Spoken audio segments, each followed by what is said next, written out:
Assalamualaikum warahmatullahi wabarakatuh. Apa kabar sobat pendidik dimanapun berada? Hari ini kita bertemu lagi dalam acara Bisik Sepekan, bincang asik seputar pendidikan. Bintang tamu kali ini adalah seorang ibu yang luar biasa sekali. Beliau adalah Ibu Tri Hidayati SP MPD. Beliau adalah seorang Widyaprada dari BGP Kalimantan Timur ya Ibu. Iya. Baik Ibu, bagaimana kabarnya? Alhamdulillah sehat. Gimana kabarnya Mbak Ika juga? Alhamdulillah sehat Ibu. Alhamdulillah. Oke, Ibu bisa perkenalkan diri dulu. Barangkali ada sobat kita yang belum kenal. Oke, baik, terima kasih Mbak Ika atas waktunya. Assalamualaikum warahmatullahi wabarakatuh. Nama saya Tri Widayati, seperti yang disampaikan Mbak Ika tadi. Saya adalah fungsional ya di Balai Guru Penggerak Provinsi Kalimantan Timur atau disebutnya Widyaprada Ahli Madya. Dan kebetulan saya mendapatkan amanah dari Bu Wiwi untuk menjadi penanggung jawab program pendidikan guru penggerak di BGP Kaltim. Itu Mbak. Ya Ibu, seorang Widyaprada Ahli Madya ya Bu. Iya. Sudah berapa lama menjadi seorang Widyaprada? Widyaprada itu sebenarnya kalau hitungannya Mbak itu dari tahun 2018 ya Mbak ya. 2018 karena memang nama fungsionalnya itu agak berubah-ubah gitu, dari pamong belajar kemudian menjadi Widyaprada. Tapi Widyapradanya itu di tahun 2018. 2018 ya. Berarti berapa tahun tuh? Berapa Kalau lima? sekarang 2023. Hitung dulu nih Bu.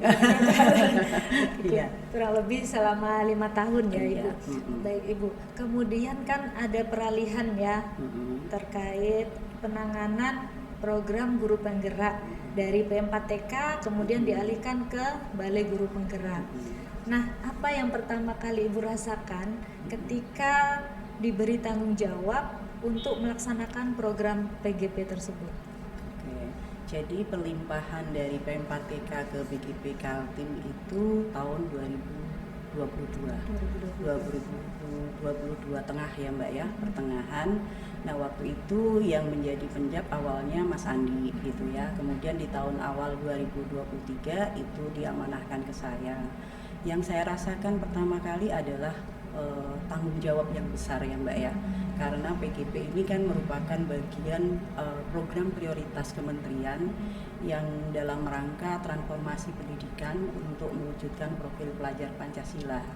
Nah, tanggung jawab yang besar ini luar biasa. Saya harus belajar cepat tentang mekanisme, tentang bagaimana PGP itu berjalan. Dan kemudian saya juga harus selain belajar cepat dari P4TK, dari informasi-informasi, saya juga harus mengkoordinasikan secara cepat apa yang sudah berjalan, apa yang sekarang sedang berjalan, dan nanti apa yang mau dilakukan agar semuanya berjalan dengan baik.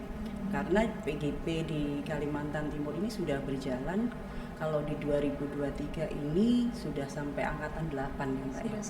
Sudah sampai angkatan 8 dan ini perlu effort yang besar, perlu energi yang besar dan perlu koordinasi dan kerjasama semuanya. Oke, luar biasa Ibu. Nah sebelumnya itu apakah sudah pernah tahu atau mendengar tentang program guru penggerak ini Bu? Sudah, kita sudah mendengar ya, kami di lembaga kami sudah mendengar tentang guru penggerak. Cuman waktu itu kan kami belum menangani ya Mbak ya, kami hanya belajar mungkin dari kulitnya. Ibaratnya itu belum tahu dalam-dalamnya itu seperti apa gitu. Cuma secara global kami tahu oh ini dalam rangka transformasi pendidikan Indonesia, yaitu bagaimana guru-guru kita itu bisa menggerakkan tidak hanya dirinya tetapi bisa menggerakkan lingkungannya gitu. Nah, ketika pertama kali diberi amanah sebagai seorang penanggung jawab di awal tahun 2023 ya Ibu. Nah, langkah apa yang Ibu ambil untuk menjalankan tanggung jawab tersebut? Iya, yang pertama yang saya lakukan adalah belajar tentang apapun terkait dengan pendidikan guru penggerak ini ya Mbak ya, baik terkait mekanismenya, kemudian terkait dengan pelaksanaannya, kemudian regulasi-regulasi yang ada di PGP seperti apa, kemudian bagaimana program ini berjalan dan harus mengkoordinasikan dari titik mana, itu yang pertama kali belajar. Dan banyak bertanya, betul, bertanya kepada siapapun, tidak hanya bertanya kepada ibu kepala, juga bertanya pada teman-teman di provinsi lain, juga bertanya juga teman-teman guru penggerak yang udah lulus juga ditanya gitu ya, karena kita memang harus belajar, karena kami sebagai pemegang amanah yang limpahan gitu ya Mbak ya, tentu harus berjalan, mempertahankan yang sudah berjalan, kalau perlu harus meningkatkan. Nah itu harus belajar bertanya kepada siapapun. Banyak belajar ya. Iya betul. Nah, karena semuanya diawali dari proses belajar tadi Bu ya, tentunya ada penyesuaian ya, apalagi sebelumnya sudah berjalan, seperti ada tuntutan untuk meningkatkan lagi. Nah, tantangan-tantangan yang dihadapi ketika menjalankan program tersebut. Tantangan yang terasa sekali di awal itu adalah mempelajari regulasi itu dengan teliti. Ya, mempelajari regulasi itu dengan teliti sehingga kita punya dasar berpijak untuk melangkah. Jangan sampai langkah yang kita lakukan itu tidak sesuai dengan regulasi yang ada. Yang pertama adalah belajar dengan Permendikbudnya ya. Permendikbudnya terkait dengan PGP itu sendiri, dan belajar juknisnya, bagaimana pelaksanaan PGP itu sendiri itu. Kemudian setelah itu kita pahami, tidak hanya saya sebagai penjabnya, teman-teman di bagian PIC, kemudian bagian admin itu juga perlu belajar. Setelah memahami itu, yang berikutnya adalah melihat apa yang sudah kemarin PM4TK lakukan. Nah, kemudian dilihat sudah sampai tahap apa. Nah, kemarin waktu PM4TK itu melimpahkan ke kami itu di angkatan 4 Mbak. Di angkatan 4 itu sudah OTW, progres gitu ya. Dan kami harus melaksanakan langkah selanjutnya. Angkatan 4, kemudian lulus dan dilanjutkan di angkatan 5 dan seterusnya. Jadi tantangan pertama itu, kemudian yang kedua harus bisa mengkoordinasikan seluruh aktor pelaksana PGP itu. Baik CGP-nya sebagai sasarannya, aktor instruktur yang memberikan pembelajaran ya, materi, kemudian fasilitator, pengajar praktik, dan juga dinas pendidikan. Karena PGP itu tidak akan berjalan tanpa aktor pelaksana itu semua bergerak, bersinergi dan berkolaborasi. BGP nggak bisa ngapa-ngapain tanpa mereka juga gitu ya. Jadi kami harus bersinergi dan berkolaborasi, dan bagaimana sinergi dan kolaborasi ini berjalan seimbang gitu ya. Kita bisa melibatkan dinas pendidikan, kita juga berkoordinasi dengan Fasil, dengan PP, dan juga dengan instruktur. Jadi yang pertama tadi tantangannya itu ya, belajar regulasi dengan lebih detail. Kemudian yang kedua adalah kembali mensinergikan dan mengkolaborasikan seluruh aktor pelaksana itu benar-benar concern, fokus dengan pelaksanaan pendidikan guru penggerak. Itu ya Mbak ya. Kalau yang lainnya masalah-masalah teknis ya, itu insya Allah bisa dilaksanakan selagi kita memang niat kita baik ya.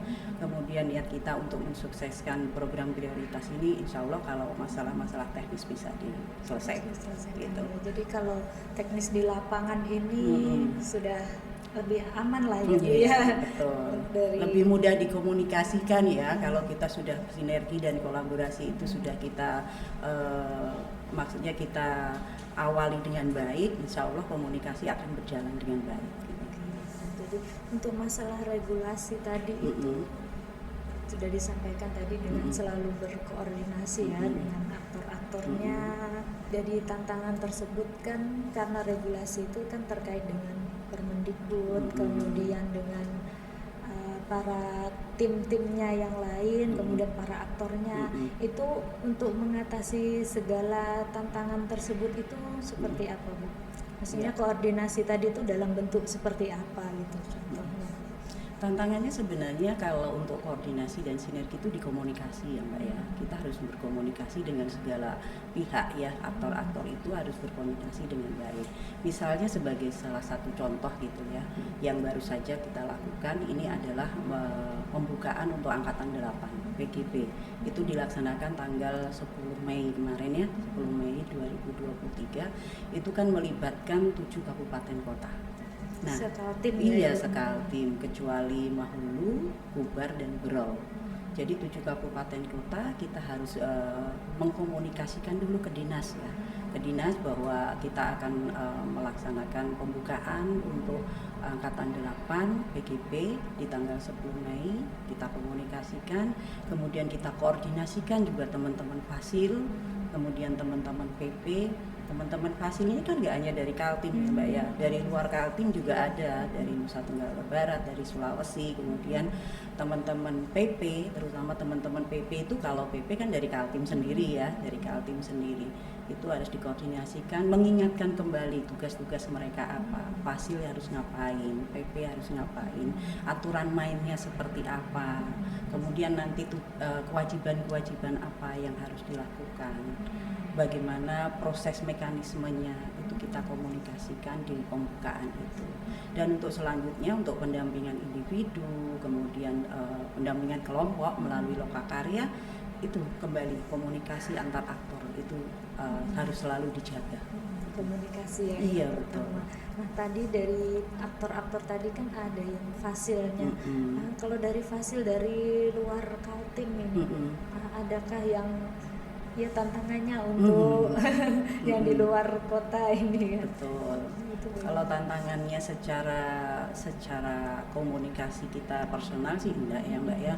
Cuman kadang-kadang ada fasil yang memang pemahaman misalnya tentang LMS, tentang pembelajaran daring itu yang mungkin harus disinkronkan gitu ya, disinkronkan. Ada time span, kemudian ada kewajiban-kewajiban lain yang harus dilakukan melalui aplikasi LMS itu gitu. Nah, ini yang perlu disinkronkan karena fasil itu kan nggak pernah ketemu dengan kita Mbak ya. Kalau dibilang PGP itu kan fasil itu angkatan udara gitu ya. Jadi ketemunya ya kalau ada kejadian gitu ya. Kalau enggak ya enggak ketemu gitu ya. Nah, ini harus disinkronkan. Tapi kami mencoba mengantisipasi hal-hal itu misalnya dengan kemarin di tanggal 14 kami melakukan penyegaran terkait dengan LMS sehingga ada wadah dan ruang untuk teman-teman fasil berdiskusi apa kendala-kendala yang mereka hadapi dan bagaimana solusinya itu bisa teratasi gitu lah. Tetap ada jalan untuk ya karena zaman sekarang ini kan memang komunikasi tidak hanya offline ya Bu ya, dari manapun berada. Oke. Tadi sudah dari angkatan 4 ya, BGP Kaltim sampai saat ini di angkatan 8. Nah, rencana kedepannya lagi kan masih ada angkatan berikutnya untuk program PGP yang khususnya di BGP Kalimantan Timur ini. Nah, rencana kedepannya mungkin untuk inovasi-inovasinya seperti apa? Kalau terkait dengan pembelajaran PGP-nya ya, angkatan ini insya Allah nanti kalau sesuai dengan pengarahan dari pusat ya Mbak ya, nanti di Agustus itu akan dibuka angkatan 9. Angkatan 9 ini sudah ada SK kelulusan ya, sudah ada kelulusannya, ada 234 CGP dari Kalimantan Timur, dari 10 kabupaten kota itu ada 234 dan kita masih punya CGP yang belum bisa melaksanakan pembelajaran, istilahnya kalau orang bilang parkir gitu ya, CGP parkir itu masih ada 160 dari angkatan sebelumnya itu ada 160 dan angkatan 9-nya ada 234. Nah, jadi di angkatan 9 nanti insya Allah ya kalau dari arahan pusat kan Agustus ya nanti kita akan buka, mudah-mudahan kita tunggu arahan pusat itu bisa berjalan. Dan informasi terbaru yang kami dapatkan juga nanti akan ada pembukaan angkatan 10. Tunggu tanggal mainnya ini ya. Informasi awal akan ada pembukaan angkatan 10 di tahun ini Nah, untuk bagaimana mekanismenya, apakah ada perubahan seperti tahun kemarin atau angkatan sebelumnya, kita tunggu ya arahan dari pusat. Insya Allah kalau nanti ada informasi, kita akan sampaikan itu secepatnya ke Dinas Pendidikan, kita sampaikan ke komunitas-komunitas, kita sampaikan ke teman-teman grup-grup WA lah ini ya. Itu lebih cepat itu malah biasanya. Dan alhamdulillah saya bersyukur sekali teman-teman GP ini sudah mempunyai komunitas-komunitas ya, tidak hanya di Samarinda, di Kukar dan di tempat-tempat lain, dan mudah-mudahan komunitas ini nanti akan lebih berdaya lagi ya, lebih berdaya lagi dalam rangka yaitu untuk bagaimana mengawal pembelajaran kita itu berpihak kepada anak. Itu kalau yang ini ya, kalau yang program PGP ininya. Kalau program-program inovasi, insya Allah PGP Kaltim akan mencoba bagaimana kita bisa memberikan program-program pengembangan dan pemberdayaan untuk guru-guru penggerak pasca mereka menyelesaikan apa follow up-nya, apa tindak lanjutnya gitu ya. Insya Allah itu sudah kita obrolkan dengan Ibu Kepala, Ibu Wiwi. Insya Allah nanti kita akan kabarkan program-program apa yang itu akan kita lakukan gitu ya.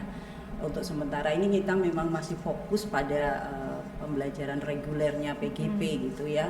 Itu yang masih menyita waktu dan pikiran kita sekarang ini. Tapi insya Allah untuk inovasi-inovasi itu akan kita lakukan. Dan PGP kemarin juga udah bekerja sama dengan pihak-pihak lain ya, bagaimana memberikan pembekalan ya untuk guru penggerak ya terkait dengan pembelajaran. Kalau nggak salah di Samarinda itu dilakukan, itu juga kita lakukan. Kemudian juga bekerja sama dengan Dinas Pendidikan Provinsi terkait bagaimana membekali guru-guru penggerak ini dengan kompetensi-kompetensi kepemimpinan, misalnya manajerial, kemudian yang mungkin adalah materi-materi yang itu akan bermanfaat ketika para guru penggerak ini menjadi kepala sekolah, gitu ya. Kan lulusan guru penggerak ini bisa jadi kepala sekolah, bisa jadi pengawas, atau mungkin jabatan-jabatan lain gitu ya nanti yang memang memerlukan syarat menjadi guru penggerak. Dan kita kemarin dengan Dinas Pendidikan Provinsi sudah melakukan di bulan Mei saya kalau nggak salah ya di Hotel Horizon itu diikuti oleh guru penggerak walaupun kuotanya tidak bisa semuanya ikut, dan itu baru jenjang SMA dan SLB ya. Dan mudah-mudahan nanti kita bisa tidak hanya BGP sendiri tapi bisa bermitra dengan pihak-pihak lain untuk bisa melakukan kegiatan-kegiatan inovasi itu Mbak Ika. Jadi rencana ke depan yang pertama di angkatan 9 ya Bu, sudah lolos seleksi sebanyak 234 CGP dari 10 kabupaten kota di Kalimantan Timur. Kemudian ada tambahan berarti ya CGP yang parkir tadi ya. Itu ikut di angkatan 9 ya Bu? Iya, itu di 160 orang ya. Itu kalau di jumlah berapa tuh? 1 2 3 4 sama 160. 394. Luar biasa salah ya. Itu di 10 kabupaten kota dan kita kebutuhan PP itu juga luar biasa kita perlu ya Mbak ya, karena PP ini juga kalau sudah boleh setahun PP kan boleh fasil tuh, akhirnya PP-nya kurang gitu ya. atau CGP-nya banyak yang lulus tapi PP-nya kurang gitu, seperti yang terjadi di Berau gitu ya. Mudah-mudahan di angkatan 9 ini Berau punya banyak PP sehingga bisa berjalan, karena sampai sekarang belum bisa berjalan untuk Kabupaten Berau gitu. Jadi kalau PP itu apakah harus dari kabupaten kota yang sama atau tadi kan di Berau kebetulan kurang, barangkali di Samarinda kelebihan bisa ditugaskan ke ke Berau. Oke. Maunya gitu ya Mbak ya. Tapi regulasinya PP itu harus dari kabupaten kota masing-masing ya, karena itu ada intensitas pendampingan ya Mbak ya, ada pendampingan individu yang dilakukan itu selama 6 kali ya, 6 kali, kemudian lokanya 7 kali, 8 kali ya, 0 orientasi sama 7 kan 8 kali, dan itu perlu intensitas pertemuan. Nah, makanya dibilang PP-nya kan angkatan darat gitu lah. Kalau angkatan daratnya jauh juga jadi udara lagi gitu kan. Nah, itu memang regulasinya diupayakan PP itu dari kabupaten kota setempat. Dan mudah-mudahan yang kurang-kurang itu bisa meningkat ya jumlah PP-nya sehingga bisa berjalan semuanya. Nah, kemudian nanti akan dilanjut di angkatan 10 rekrutmen ya. Jadi teman-teman khususnya di Kalimantan Timur akan ada pendaftaran di angkatan 10. Yang belum bergabung segera ya daftar, nanti infonya dari Putri akan segera. Nanti akan kita informasikan bagaimana mekanismenya. Ada sedikit perbedaan lah dengan gitu yang kemarin, tapi tidak signifikan. Hanya mekanisme aja yang mungkin yang ini berbeda. Nanti kita infokan kalau sudah ada arahan dari pusat ya Mbak ya. Ya, Oke. baik.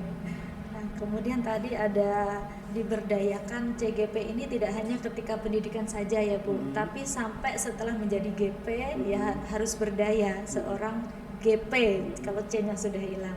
Nah, programnya tadi ada program pengembangan ya terkait manajerial, kepemimpinan, karena nantinya CGP ini adalah calon-calon kepala sekolah. Oke, luar biasa, semoga nanti program-program ini segera terlaksana. Amin. Kami siap menjadi peserta. Amin. Dari kegiatan-kegiatan tersebut, dari program PGP tersendiri yang Ibu sampaikan tadi, harapan ke depan untuk program ini sendiri seperti apa? Harapan saya ini atas nama pribadi dan juga mungkin teman-teman di PGP ya, PGP guru-guru yang ada di Kalimantan Timur bisa berpartisipasi dalam program ini.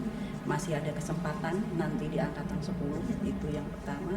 Kemudian yang kedua, bahwa sebenarnya pendidikan guru penggerak ini menjadi titik awal ya Mbak ya, bukan titik akhir gitu ya, tapi menjadi titik awal menjadi seorang pemimpin pembelajaran. Jadi harus dibalik, bukan ini menjadi titik akhir. Aku sudah jadi guru penggerak, udah selesai. Padahal ketika sudah menjadi guru penggerak itu baru titik awal untuk melakukan bagaimana pembelajaran menjadi pemimpin pembelajaran di kelas, di mana pembelajaran itu menyenangkan untuk anak, berpihak kepada anak. Karena kalau pembelajaran itu menyenangkan, insya Allah anak itu akan betah di dalam kelas. Nah, seorang guru penggerak harus selalu merefleksikan diri, ya nggak Mbak Ika? Oh, kenapa ya anakku kok seperti ini, anak didikku di kelas itu seperti ini, apa yang kurang dari saya, atau ada yang belum maksimal dari saya. Jadi guru penggerak harus bisa menjadi contoh dalam hal seperti ini. Jadi ketika menjadi guru penggerak, jangan merasa itu sudah semuanya bisa, tapi justru menjadi titik awal untuk lebih belajar lagi. Jadilah guru penggerak yang rendah hati, bukan rendah diri ya, rendah hati, kemudian humble dan terus belajar dari manapun sumbernya, dan selalu melakukan inovasi-inovasi. Jangan berpuas diri, selalu merefleksikan diri agar inti dari transformasi pendidikan melalui pendidikan guru penggerak ini tercapai. Bukan jumlah guru penggeraknya yang semakin banyak, tapi pembelajarannya tidak berdampak gitu ya. Jadi jumlahnya yang banyak guru penggeraknya, tetapi dampak dari adanya banyaknya guru penggerak ini, adanya perubahan pembelajaran yang berpihak kepada anak ini tidak nampak. Nah, jangan sampai seperti itu. Tapi saya yakin teman-teman guru penggerak di Kalimantan Timur yang sudah lulus ini ya, yang sudah menjadi alumni gitu ya, sudah, kalau di data kami itu yang sudah lulus itu 472 se-Kalimantan Timur. 472, terakhir kemarin angkatan 6 ya, kita meluluskan 54, itu 472. Nah, ini angkatan 7 ini sudah mau loka 6, nanti sebentar lagi loka 7. Jadi udah ada 472 di Kalimantan Timur. Mudah-mudahan dengan jumlah peningkatan kuantitas ini juga diiringi dengan kualitas, dan kita mungkin hasil dari guru penggerak ini tidak bisa kelihatan 1-2 tahun ya Mbak ya, mungkin nanti beberapa tahun. Kita nggak tahu nanti Indonesia merdeka 100 tahun itu kayak apa anak-anak kita. Ya mungkin Mbak Ika sudah di mana itu waktu itu. Kita nggak tahu di mana itu. 2045 berapa tahun lagi Mbak? Berapa ya Bu? Berapa tahun tuh? Sudah 20 tahun, 22 tahun lagi. Nah, guru anak peserta didiknya Mbak Ika sekarang usianya berapa? Sekarang usia 10-12 tahun lah kalau 12 di kelas tahun 6, ditambah ya. 22 berarti 32 tahun. 32, ya. Kira-kira Mbak Ika di mana ketika mereka 32 tahun itu? walau alam bisawab. Wallahu Tapi alam. yang jelas mereka akan menjadi pemimpin pada saat itu, pada masanya. Dan mudah-mudahan kita bisa berkesempatan melihat mereka semuanya. Itu itu anak didiknya Mbak Ike gitu. Itu buah dari kita mengikuti pendidikan guru penggerak. Begitu ya harapannya ya, tidak hanya peningkatan kuantitas tapi juga peningkatan. Oke, jadi harapannya menjadi calon guru penggerak itu adalah titik awal ya Bu ya. Bahkan PR yang sebenarnya itu setelah kita menjadi guru penggerak. Jadi apa yang akan kita lakukan, inovasi kita itu dinanti ketika setelah lulus sebagai guru penggerak. Dan nanti, Selain itu kan guru penggerak juga harus bisa mengembangkan, nggak hanya Iya. dirinya ya, mengembangkan teman sejawat gitu ya. Tidak teman sejawat ya, kalau bisa teman sejawat dalam satu sekolah dulu gitu ya, baru melebar ke teman sejawat di luar sekolah. Jangan yang di luar dulu baru yang di dalam gitu ya. Nanti sibuk di luar nggak sibuk di dalam gitu ya. Apalagi kalau kita lihat di mungkin Mbak Ika udah tahu ya, ada model kompetensi guru yang baru keluar, Perdirjen ya nomor 2626 tentang model kompetensi guru. Yang paling akhir, level terakhir, level 5 yang pada tingkat ahli itu adalah ketika bisa membimbing teman sejawat. membimbing teman Iya, sejawat. jadi ada 5 level ya, kalau kita lihat ya model kompetensi guru itu. Yang pertama paham, dasar, menengah, mumpuni, ahli. Nah, ahli itu adalah ketika bisa membimbing teman sejawat, dan guru penggerak itu sudah terlatih untuk itu. Iya ya, sudah terlatih untuk itu, jadi bisa melanjutkan dan bisa mencapai level itu. Kalau yang level mumpuni bisa menggerakkan teman sejawat gitu ya. Kalau yang ini membimbing teman sejawat. rekan Ya, nanti sejawat. dibaca lagi ya nomor 2626 ya gitu. Oke. Oke, baik, luar biasa sekali ya Bu. Harapan kita besar untuk transformasi pendidikan kita kepada guru penggerak. Mudah-mudahan ke depan bisa kita lihat hasilnya lah. Betul kata Ibu Tri tadi, kita tidak bisa melihat hasil kerja kita untuk mendidik anak itu 1-2 tahun. Kita lihat nantinya ke depannya jadinya seperti apa. Oke, luar biasa sekali. Mudah-mudahan apa yang harapan kita semua, saya sebagai seorang pendidik, kemudian Ibu sebagai penjab dari program ini dapat terwujud apa yang kita harapkan, cita-cita untuk transformasi pendidikan kita. Baik Ibu Tri, luar biasa sekali untuk bincang-bincang kita kali ini. Mudah-mudahan menambah semangat kita sebagai guru penggerak ataupun yang calon guru penggerak yang sedang melaksanakan pendidikan ataupun calon pendaftar guru penggerak yang nantinya akan segera dibuka di angkatan 10. Untuk yang terakhir Ibu, closing statement dari Ibu Tri terkait dengan program guru penggerak. Baik. Ada satu kata yang ingin saya sampaikan di sini adalah menjaga komitmen. Ya, Ya. bagaimana kita sama-sama menjaga komitmen bersama-sama, tidak hanya kami ya di BGP, tetapi juga teman-teman CGP, teman-teman GP, teman-teman Fasil, teman-teman PP, teman-teman dinas, untuk bersama-sama menjaga komitmen bersama-sama untuk mensukseskan pendidikan guru penggerak ini. Karena kita tidak bicara 1, 2, 3 orang, tapi kita berbicara generasi masa depan. Di tangan-tangan kita inilah sekarang ya, anak-anak masa depan itu gambarannya seperti apa. Sekali lagi untuk sama-sama menjaga komitmen, menjaga semangat bahwa kita bersama-sama untuk mewujudkan anak bangsa yang hebat. Gitu. Oke, baik, dari closing statement dari Ibu Tri, kita sama-sama menjaga komitmen baik dari penyelenggara pendidikan guru penggerak bersama dengan aktor-aktor yang terlibat di dalamnya, baik dari BGP, kemudian dari Dinas Pendidikan, dari Fasil, kemudian dari PP, dari CGP-nya, agar program ini semakin berjalan lancar demi terwujudnya anak-anak bangsa yang hebat.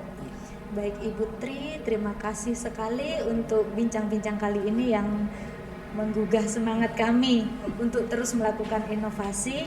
Mudah-mudahan apa yang kita harapkan benar-benar terwujud dengan support system yang mendukung mendukung pelaksanaan kegiatan ini di program sebelumnya yang sedang berjalan maupun setelah selesainya.